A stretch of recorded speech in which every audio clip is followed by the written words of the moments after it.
My fiancée cheated on me with my brother and got pregnant by him. After my brother died, my parents demanded that I become the father of her child. I'm 34 years old, born in Ohio, raised on the edge of factory town where the air always smelled like hot metal and wet pavement. My father worked nights. My mother held everything else together. I learned early how to stay quiet, how to carry my own weight, how not to ask for more than I was owed. I left home at 18 with a duffel bag and a rusted pickup that barely made it past the county line. Community college at night. Construction during the day. I didn't have a grand plan, just a stubborn belief that if I kept moving forward, life would eventually meet me halfway. I wasn't soft, but I wasn't cruel either. I believed in work. I believed in loyalty. I believed that if you chose someone, you chose them fully. That belief is what cost me everything. I met Emily when I was 26. She laughed with her whole body, like she wasn't afraid of taking up space. She made me feel steady in a way I hadn't known I was missing. We moved in together after a year. I proposed 2 years later with a ring I paid for in installments, standing by a river at dusk. She cried, said yes, told me I was her safe place. I believed her. My younger brother, Jake, was always around, 2 years younger than me, louder, charismatic, the kind of guy people noticed without trying. We grew up close, shared a room, shared secrets, shared the kind of bond you don't question because it's been there your whole life. Blood, you assume, is solid. Jake struggled more than I did, bounced between jobs, relationships that burned hot and collapsed fast. My parents worried about him constantly. I defended him even when I shouldn't have. That was my role, older brother, buffer, shield. Emily liked him. Everyone did. I didn't see the problem in that. Why would I? The cheating didn't start all at once. It never does. It started in fragments. Missed calls, conversations that stopped when I entered a room, her phone face down on the table like it was hiding something. She said she was tired, said work was stressful, said I was imagining things. I wanted to believe her more than I wanted the truth. Jake started showing up when I wasn't home, helping her with errands, fixing things around the apartment. My brother, being a brother. That's what I told myself. That's what I told anyone who asked. Months passed, maybe longer. Time gets slippery when you're lying to yourself. She became distant with me, but warmer with him. Small things. Inside jokes I wasn't part of. Looks that lingered half a second too long. I noticed them, filed them away, told myself I was paranoid. Then she got pregnant. She told me on a Tuesday night. Sat across from me at the kitchen table, hands wrapped around a mug she wasn't drinking from. She didn't smile, didn't cry, just said it, flat and careful, like she was reading from script. I'm pregnant.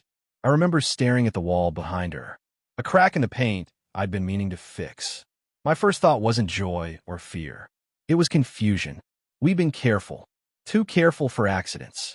I asked the question anyway. Asked it because I needed to hear her answer, even though some part of me already knew. Is it mine? She didn't answer right away. Silence is weight. It presses on your chest, makes it hard to breathe. Finally, she shook her head. It's Jake's. I didn't yell. I didn't throw anything. I just felt something tear loose inside me, clean and final. Like a rope snapping under tension it was never meant to hold. She told me then everything that had been going on for a long time. Not weeks, not months, over a year. Behind my back, in my home, with my brother. She said it wasn't planned, that it just happened, that she loved me but didn't know how to stop. That Jake understood her in ways I didn't. That she was sorry. Sorry is a weak word. It doesn't survive moments like that. I left the apartment that night and drove until I ran out of road. Slept in my truck, watched the sky lighten without feeling anything at all. When I finally went back, she was gone. Packed a bag, left a note, said she needed time. Jake didn't call, didn't text, didn't show his face. 2 weeks later, he was dead. Car accident. Late night. Rain. Guardrail. That's what the police said. Instant. No pain. Words they used to make the living feel better. I stood at his funeral listening to my parents cry and felt nothing but a hollow ache that had no name. Grief and betrayal tangled together until I couldn't tell them apart. Emily didn't come. She sent flowers. After the burial, after the casseroles and the quiet conversations, my parents sat me down in their living room. The same couch we'd watch cartoons on as kids. My mother held my hand. My father cleared his throat like he was preparing for a difficult meeting. Emily was pregnant with Jake's child, their grandchild. They said the baby deserved a father. Said Jake was gone. Said I was the only one who could step up. Said family takes care of its own. They didn't ask if I wanted to. They told me what they expected. I looked at them and realized something then, something I'd never understood before. Blood doesn't guarantee loyalty. Love doesn't protect you from being sacrificed. Sometimes the people who raise you will ask you to disappear so the story stays neat. That was the moment my life split cleanly in two. Before and after. And this is only the beginning. Grief doesn't arrive clean. It comes layered. Shock stacked on anger, stacked on memories you didn't invite back. One minute I was standing in my brother's grave. The next I was sitting in my parents' living room being handed a responsibility I never agreed to carry. They didn't say it all at once. They never do. They eased into it like people easing into cold water. My mother talked about the baby first. Not the affair. Not the betrayal. The baby. An innocent life, she said. A piece of Jake. My father nodded beside her, hands folded, eyes tired. He looked older than I remembered, like the years had finally caught him all at once. They said Emily was scared, that she didn't know what she was going to do, that the child shouldn't grow up without a father, that people in town would talk, that family had to stick together when things went wrong. Then my mother said it, calm, gentle, like it was the most reasonable thing in the world. You could raise the baby as your own. I waited for the punchline. It never came. I asked them if they'd lost their minds. My father stiffened. My mother squeezed my hand harder, like pressure could turn her words into something I could swallow. You loved Emily, she said. You were going to marry her. I laughed then, not because it was funny, but because the alternative was screaming. She was sleeping with my brother. She made a mistake. No, I said. She made a choice. Over and over again.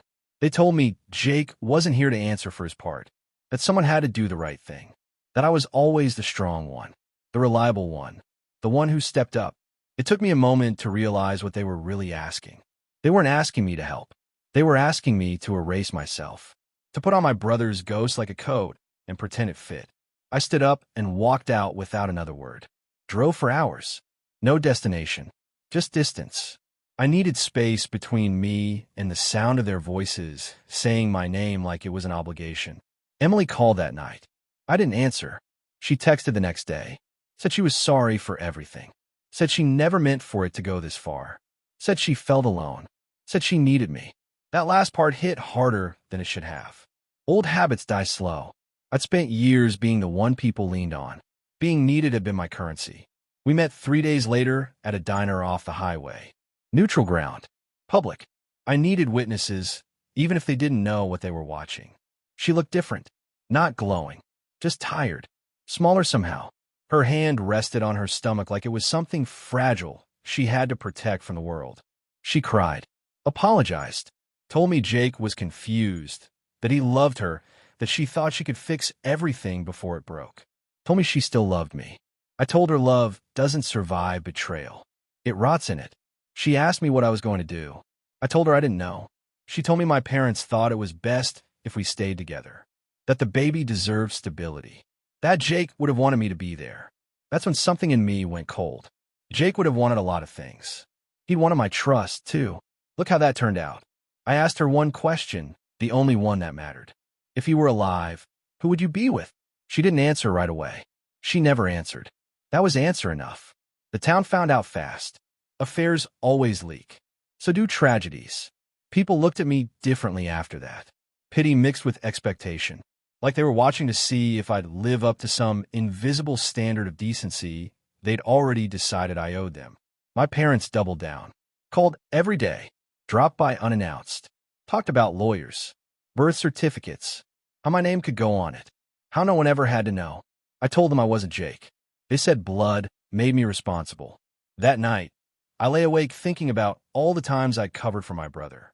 Lent him money. Talked my parents down when they were angry with him. How being dependable had slowly turned into being disposable.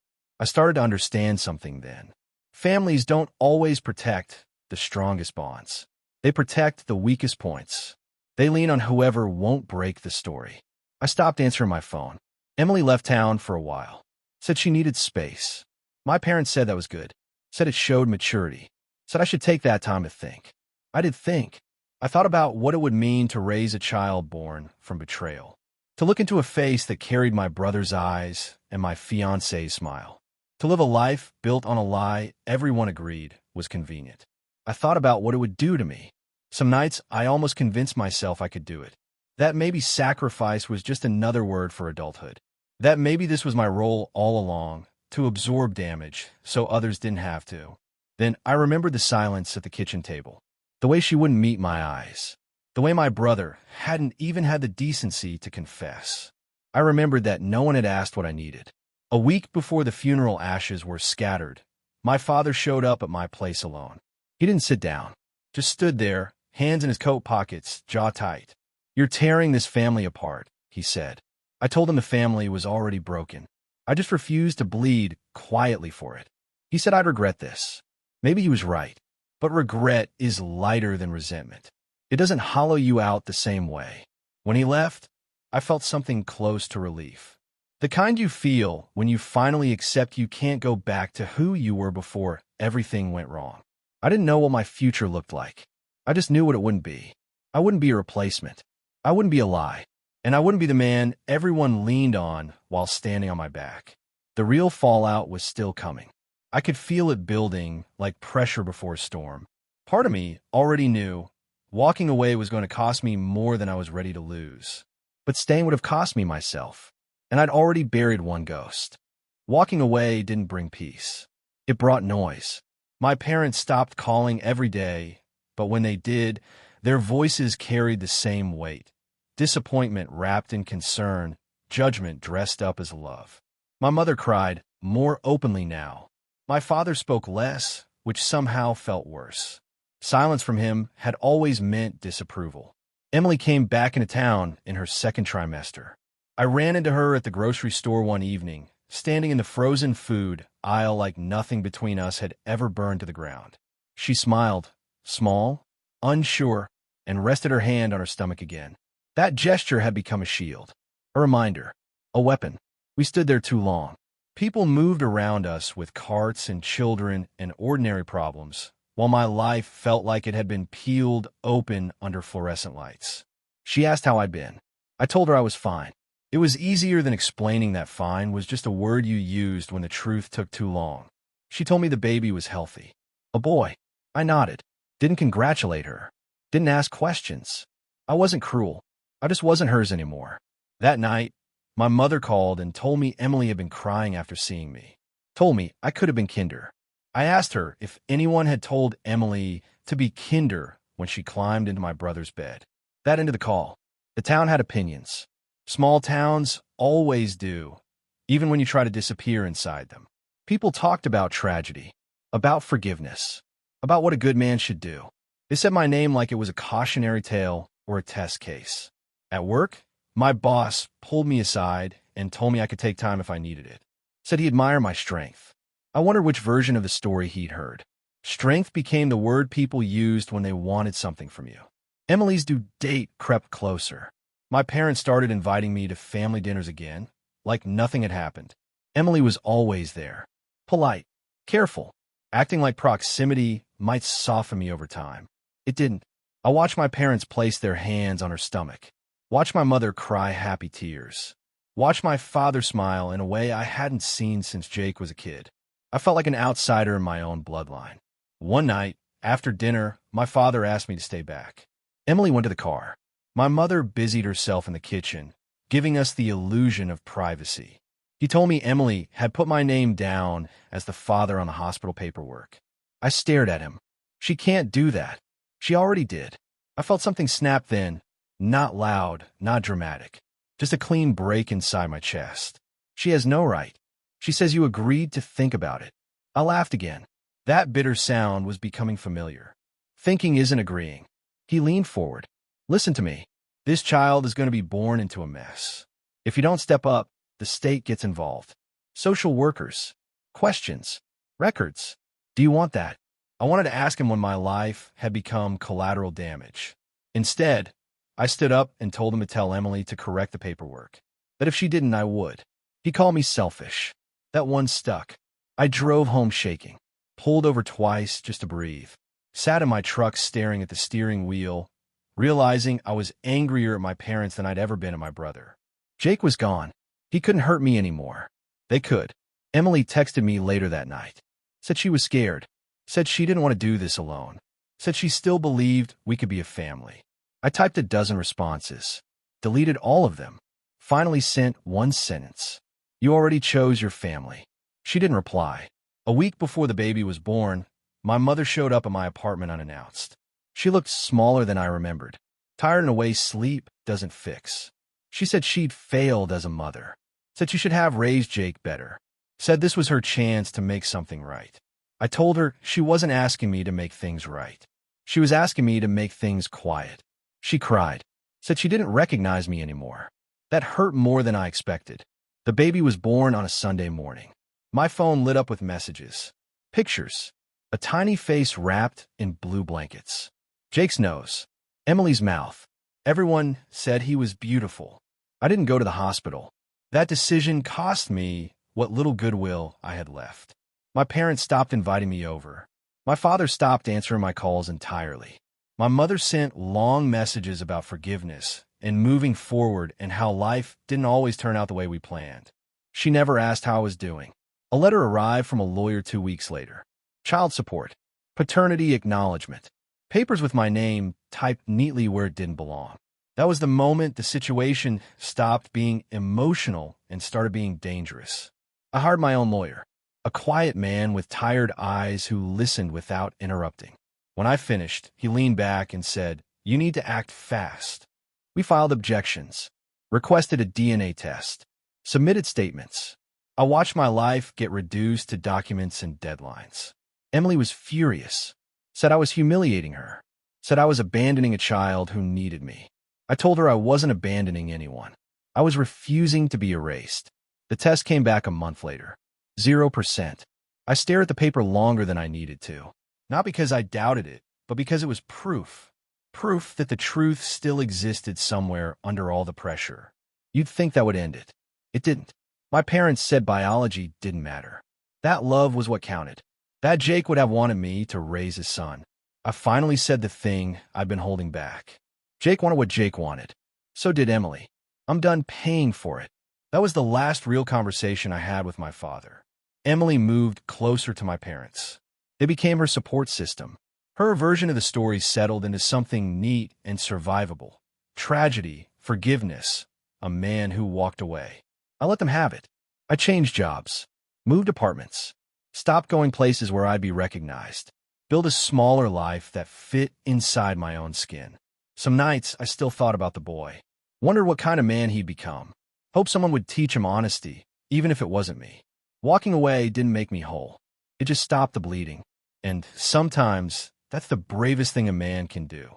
I didn't know then that the story wasn't finished with me yet. Families don't let go easily, and consequences have a long memory. Distance changes things, but it doesn't erase them. It just gives the memories more room to echo. I moved 2 hours south, close enough to keep my job, far enough that I didn't run into my past at the gas station. New apartment, bare walls, a couch that didn't match anything. I kept it that way on purpose. I didn't want roots yet. I wanted an exit. Work became my anchor. Long days, early mornings. I stayed late, even when there was no reason to. Empty offices are honest places. No one asks you how you're holding up when the lights are off. For a while, the phone stayed quiet. My parents kept their distance. Emily stopped texting. The legal paperwork settled into a thin stack in a drawer. Finished, but never forgotten. That should have been the end of it. It wasn't. The first crack came on a Thursday afternoon when my mother called out of the blue. Her voice sounded older than it used to, less force behind it. She said my father had been sick. Not hospital sick, but close. Blood pressure, stress, sleepless nights. She said he missed me, but didn't know how to fix what he'd broken. I told her I didn't know either. She asked if I'd come up for dinner. Just the three of us. No Emily.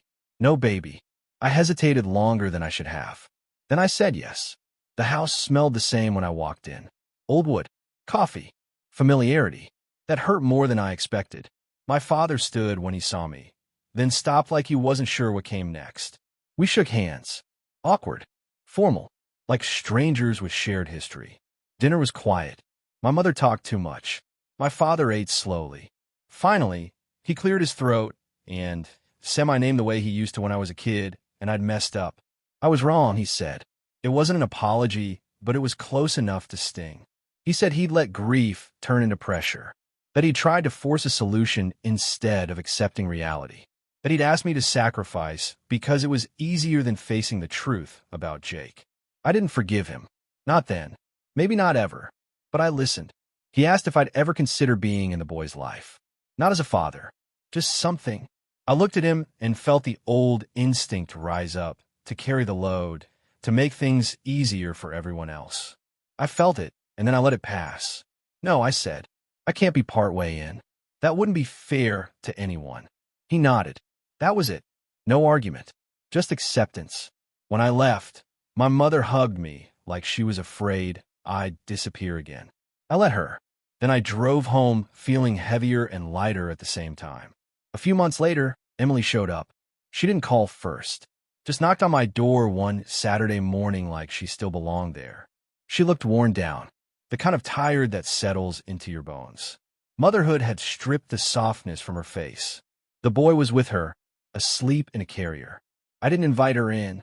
We stood in the hallway, neighbors passing by, their footsteps loud in the silence. She said she wasn't there to ask for money or help. Said she just wanted me to see him, to know him. I told her no. She cried, said I was punishing an innocent child. I told her the truth. I'm not punishing him. I'm protecting myself.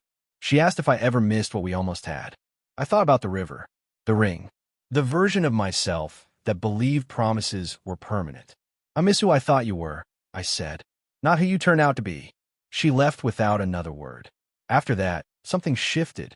Not relief, more like resolution. I started dating again, carefully. Coffee instead of dinners. Conversations instead of confessions. I learned how to ask better questions. How to listen for what people didn't say. There was a woman named Claire. Divorced. Sharp-eyed. Honest in a way that didn't flinch. We took things slow. When I told her about my past, she didn't try to fix it or soften it. She just said, that sounds lonely. It was the truest thing anyone had said to me in a long time. My relationship with my parents settled into something quieter. We talked. We didn't pretend. Emily stayed in their orbit. I stayed out of it. I heard about the boy through fragments. First steps. First words. Jake's laugh, they said. That one stuck with me. Some things echo whether you want them to or not. One night, alone in my apartment, I realized something that surprised me. I wasn't angry anymore. I was sad, yes. Wary. Changed. But the sharp edge had dulled. The betrayal no longer defined every thought. It had become part of the landscape, not the storm itself. People talk about closure like it's a door you walk through. It's not. It's a decision you make over and over again, to stop reopening the wound just to see if it still hurts. I never became the man they wanted me to be, but I became a man I could live with. And that had to be enough. I didn't know it yet, but the final test wasn't behind me. It was waiting, quiet, patient, like truth always is. The last test didn't announce itself. It never does. It came quietly, disguised as responsibility. It was my mother who called. My father had died in his sleep. Heart finally gave out. No warning. No goodbye. Just gone. I drove north that night through empty highways, headlights cutting a narrow tunnel through the dark. I'd imagined this moment before. How I'd feel, what I'd regret. But the reality was simpler. Heavy. Final. The house was full when I arrived. Relatives. Old neighbors. People who remembered me as a boy. My mother clung to me like I was something solid she could lean on. I let her. Some roles don't disappear just because you're tired of them. Emily was there. So was the boy. He was 4 now, standing a little behind her, clutching a toy truck. Dark hair. Curious eyes. Jake's eyes. There was no denying it. He looked at me without fear. Without history. Who's that? He asked her. She hesitated, just for a second, then said my name. Your uncle. That word landed clean. No expectations attached to it. No lie hidden inside. For the first time in years, I didn't feel cornered. The funeral passed in a blur of hymns and handshakes. When it was over, my mother asked me to stay the night. Said she didn't want to be alone in the house yet. I stayed. Later that evening, while she slept, the boy wandered into the living room where I sat nursing a cup of cold coffee. He climbed onto the opposite end of the couch, like it was the most natural thing in the world. "What happened to Grandpa?" he asked. I thought carefully before answering. His body got tired. He nodded, accepting that the way children accept most things, without argument, without bitterness. He showed me his truck, told me how fast it was, asked if I wanted to see it race. For 10 minutes, the world shrank down to carpet and plastic wheels and a child who didn't know what he represented. Then Emily came in and scooped him up, apologizing, saying she hadn't realized he'd wandered off. I told her it was fine, and it was. The next morning, before I left, my mother asked me something I'd been expecting for years. "What happens now?" I looked at her, really looked at her. Smaller, grayer, a woman who had lost both sons in different ways. "I'll call," I said. "I won't disappear." She nodded, didn't push, didn't ask for more. That was the difference. On the drive home, I thought about the long road it had taken to get there, about how anger had once felt like strength, about how boundaries had felt like cruelty until I learned they were survival. I didn't become the boy's father. I didn't become his replacement, but I didn't become a ghost either. Years passed. Life continued the way it always does. Uneven, imperfect, real. Claire stayed.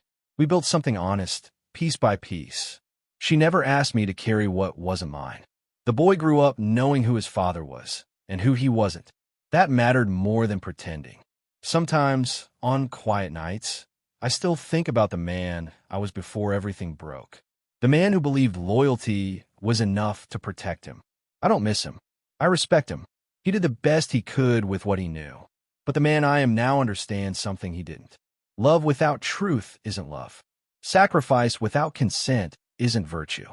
And family doesn't get to demand your destruction in the name of peace. I lost a brother. I lost a fiancé. I lost a version of my parents I thought would always choose me. What I gained was harder to name, but it was mine. A spine, a voice, a life that finally belonged to the man living it. That's the story. Not a happy ending. A true one.